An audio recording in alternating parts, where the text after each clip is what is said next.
Donald Trump दोबारा जंग शुरू कर देगा या वो जंग से अपने आप को बचाएगा।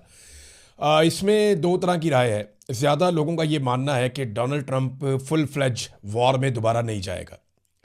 उसकी वजह यह है कि डोनाल्ड ट्रंप को जंग के लिए जिस तरह की सपोर्ट चाहिए वो डोनाल्ड ट्रंप को अपने इत्तेहादियों की जानिब से या दुनिया की जानिब से या वो ममालिक जो पहले अमेरिका के साथ मिलकर जंग में जाते थे उनकी जानिब से वो सपोर्ट मिली नहीं है।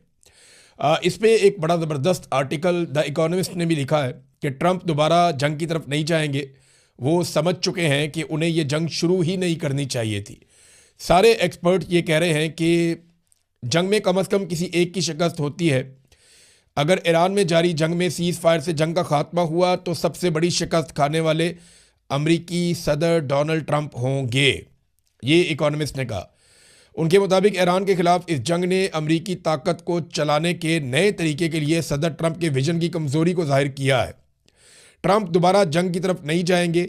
अब वो समझ चुके हैं कि उन्हें यह जंग शुरू ही नहीं करनी चाहिए थी। अमरीकी सदर के ईरान को तबाह करने की धमकियों से भरपूर इश्तियाल अंगेज बयानात अब इस तरह लगते हैं जैसे वो अपनी पसपाई को मजबूत जाहिर करने की कोशिश कर रहे हो। यानी वो हार गया है। एक हारे हुए आदमी की ज़बान लगती है। डोनाल्ड ट्रंप कभी गाली देते हैं, कभी धमकी देते हैं, कभी कुछ और कहते हैं।